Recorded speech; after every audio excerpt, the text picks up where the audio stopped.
pour nous faire comprendre la racine même de la volonté de Dieu pour notre bien. Amen. Et nous allons, avec cette parole, vous allez voir la cohérence du Seigneur et la similitude avec l'Exode chapitre 19. Alléluia. Comment le Seigneur a vécu toutes ces 3 années la parole de Dieu. Il avait déjà vécu depuis sa naissance, mais comment ça s'est vraiment rendu de façon concrète? Nous allons ensemble étudier ces 2 passages. Alléluia. Exode chapitre 19 et Matthieu chapitre 10, versets 1 à 13. Donc vous allez comprendre. Alléluia. Ce matin, nous allons parler de la croix, de la préparation vers la croix. Et vous allez voir que ça nous rappelle un peu Moïse, qui prépara le peuple vers la terre promise. Amen. Et cela commençait d'ores et déjà dans Exode chapitre 19, lorsque le peuple, 3 mois après, s'est retrouvé, après 3 mois de sortie de l'Égypte, se sont retrouvés au pied du mont Sinaï, selon la volonté de Dieu. Amen. Car avant de rentrer à Canaan, Dieu voulait d'abord que son peuple aille l'adorer au désert de Sinaï, au pied de la montagne où la gloire de Dieu resplendit. Amen. Donc nous allons voir ce que le Seigneur a fait avant d'aller à Jérusalem. Vous voyez, Jérusalem et le peuple avant de rentrer à Canaan. Vous voyez, Jérusalem, c'est un peu cette terre promise. C'est cette terre promise. Amen. Le Seigneur, avant de rentrer à Jérusalem, est d'abord allé à Césarée, et de Césarée, il a pris 3 personnes.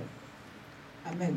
Ces 3 personnes étaient des amis, c'était ses disciples, mais ces 3 personnes étaient des amis intimes d'abord. Amen. Et le Seigneur a pris ces 3 amis qui s'attendaient déjà très bien et qui étaient ses disciples pour aller leur révéler sa gloire. Alléluia. Et nous savons que le message du Seigneur a toujours, le terme qui revenait toujours, c'était le sacrifice de soi. Alléluia. Le sacrifice de soi. Alléluia. Et nous allons, à travers ces différents passages, comprendre ce que le Seigneur attendait de son peuple, et attendait du Seigneur Jésus-Christ, et attendait de Moïse. Amen. Pourquoi ces 2 messages? Parce que vous savez que lorsque le Seigneur a révélé sa gloire à ses 3 disciples, c'était sur la montagne. Alléluia. Et lorsque le Seigneur demanda à Moïse d'abord de conduire son peuple vers la montagne de Sinaï afin de l'adorer, c'était aussi vers la montagne. La rencontre s'est faite autour de la montagne. Et la rencontre avec l'Esprit du Seigneur s'est faite sur la montagne. Amen. Et c'est pour ça qu'il est important pour nous de voir un peu le rapprochement des textes. Alléluia. Matthieu chapitre 17, versets 1 à 13. Et de l'autre côté, c'est Exode chapitre 19, verset 1. Alléluia. Ensuite, on va évoluer au fur et à mesure. Je lis la parole de Dieu. 6 jours après, Jésus prit avec lui Pierre, Jacques et Jean, son frère, et il les conduisit à l'écart sur une montagne, une haute montagne. Il fut transfiguré devant eux, son visage resplendit comme le soleil, et ses vêtements devinrent blancs comme la lumière. Et voici, Moïse et Élie leur apparurent, s'entretenant avec lui. Pierre, prenant la parole, dit à Jésus, « Seigneur, il est bon que nous soyons ici. Si tu le veux, je dresserai ici 3 tentes, une pour toi, une pour Moïse, une pour Élie. » Comme il parlait encore, une nuée lumineuse les couvrit. Et voici une voix fit entendre de la nuée ces paroles. Celui-ci est mon fils bien-aimé, en qui j'ai mis toute mon affection. Écoute-le. Lorsqu'il entendit cette voix, les disciples tombèrent sur leurs faces et furent saisis d'une grande frayeur. Mais Jésus s'approchant les toucha et dit, « Levez-vous, n'ayez pas peur. » Ils levèrent les yeux et ne virent que Jésus seul. Comme ils descendaient de la montagne, Jésus leur donna cet ordre. Ne parlez à personne de cette vision, jusqu'à ce que le Fils de l'homme soit ressuscité des morts. Les disciples lui posèrent cette question. Pourquoi donc les scribes disent-ils que Élie doit venir premièrement? Et il répondit, il est vrai qu'Élie doit venir et rétablir toutes choses. Mais je vous dis qu'Élie est déjà venu, qu'ils ne l'ont pas reconnu et qu'ils l'ont traité comme ils l'ont voulu. De même, le Fils de l'homme souffrira de leur part. Les disciples comprirent alors qu'il leur parlait de Jean-Baptiste. Alléluia. Amen. Amen. Que le Seigneur soit béni. Amen. Vous connaissez ce passage, vous l'avez déjà lu. Aujourd'hui, ce que le Seigneur voudrait que nous comprenions, c'est la croix. La croix qui fait appel, qui fait allusion au sacrifice de soi. Voilà, au sacrifice. Qui fait allusion au sacrifice de soi. C'est un terme qui revenait constamment dans l'enseignement du Seigneur à ses disciples. Il était très important pour le Seigneur que ses apôtres aient cet esprit de sacrifice de soi. Le sacrifice de soi demande l'ouverture du cœur, de l'esprit et de l'âme.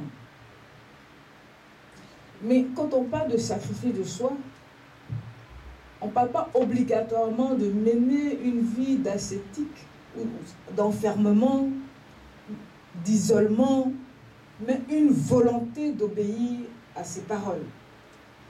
Les paroles du Seigneur, c'est « aimez-vous les uns les autres », de servir son prochain et d'accepter la souffrance, c'est-à-dire les épreuves, d'accepter, voire même être martyr pour son nom, être martyr pour le nom du Seigneur. Alléluia. Alors, le Seigneur a été martyr de Dieu, non pas martyr de la puissance du mal, il a été martyr de Dieu, c'est-à-dire que le Seigneur a été toujours présent avec le Seigneur, car Dieu lui-même est esprit, et quiconque le voit meurt. Amen. Donc, comprenez que même depuis Moïse, le Seigneur était là. Alléluia. Mais le Seigneur, Dieu faisait que un. Vous allez comprendre pourquoi je dis cela. Le Seigneur choisit ces 3 apôtres qui étaient déjà des amis intimes. Parce que le Seigneur a besoin pour travailler que les gens soient en cohésion. C'est très important. D'ailleurs, quand on fait une entreprise, quand on crée une entreprise, il faut qu'il y ait une cohésion entre les 2 créateurs. Sinon, ils ne vont pas s'entendre, sinon l'entreprise risque de faire échec. Alléluia. Alors le Seigneur a choisi 3 amis intimes qui se connaissaient déjà et qui travaillaient déjà ensemble dans leur propre entreprise, dans la vie. Le Seigneur ne te change pas totalement, il prend ce que tu es et il rend parfait. Le Seigneur va avec tous ses disciples vers Jérusalem, il s'arrête, il stationne à Césarée et là il laisse une partie des apôtres et il monte avec 3 disciples. Pierre, Jacques et Jean. Et arrivé sur cette montagne, qui est la montagne, non pas de Tabor, mais la montagne de Hermon, qui mesure plus de 2200 mètres d'altitude. Parce que le mont Tabor, c'est un mont idolâtre. C'est là que les païens vont adorer leur esprit mauvais. Le Seigneur ne peut pas aller là où il est malsain. Alléluia. Donc le Seigneur allait sur la montagne Hermon, non pas parce qu'il avait envie de se promener, mais il avait envie de dévoiler ce qu'il est vraiment. Parce qu'il savait ce qui allait arriver. Alléluia. Il voulait que ces apôtres qui sont là, qui sont encore attachés aux anciennes choses, se projettent dans de nouvelles choses, dans une nouvelle alliance. Amen. Donc le Seigneur va avec ces 3 témoins pour voir, pour expérimenter la gloire qu'il est et qu'il a depuis le ciel. Ils vont aller sur le mont Hermon, amen. Et là, qu'est-ce qui va se passer? Le ciel va s'ouvrir, amen.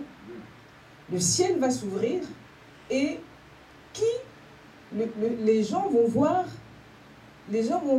Moïse et Élie.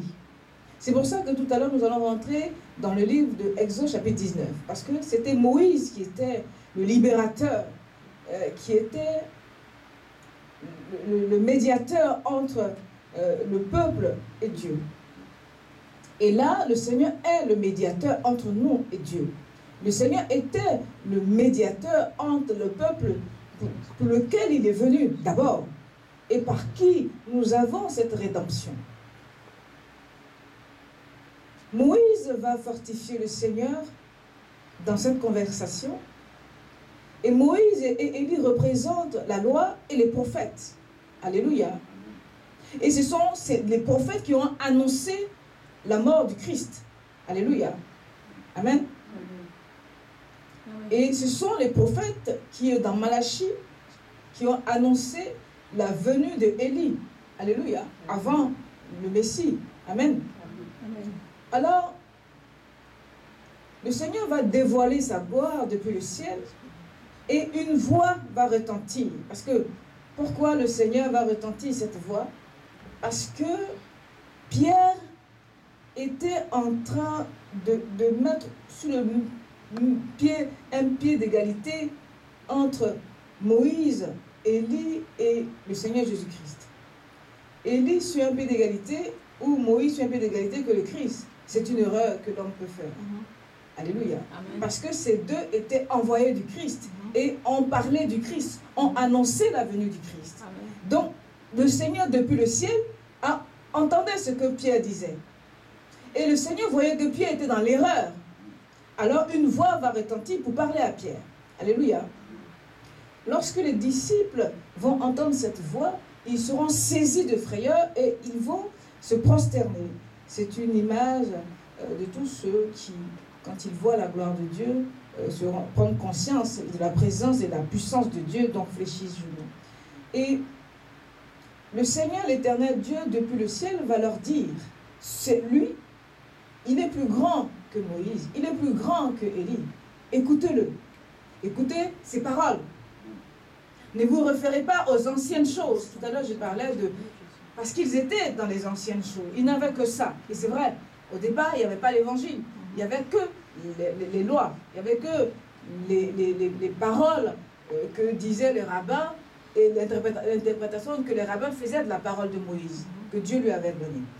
Mais le Seigneur, l'Éternel depuis le ciel, va voir qu'ils sont dans l'esprit d'erreur. Ils n'avaient pas encore saisi la révélation de qui était son fils.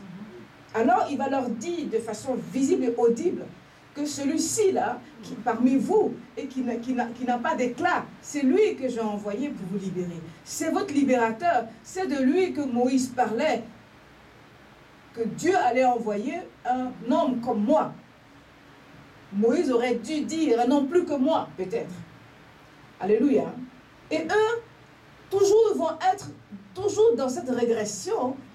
Parce que lui, Pierre voulait faire quoi? Il voulait demeurer là. Parce qu'il croyait que c'est là que Dieu était, donc les choses se faisaient maintenant. Donc il va dresser 3 tentes. Ça rappelle un peu la fête des tabernacles. Il n'avait pas compris que le Seigneur voulait leur dévoiler qui il était et que désormais on passait à autre chose. Alléluia. Amen. Le Seigneur va comprendre et va venir vers eux pour les fortifier. Parce qu'ils étaient dans la crainte, dans la peur. Cela nous amène un peu dans le livre d'Exode. Là où Dieu va manifester toute sa gloire. Dieu va manifester sa puissance. Qu'il a manifesté, c'est là que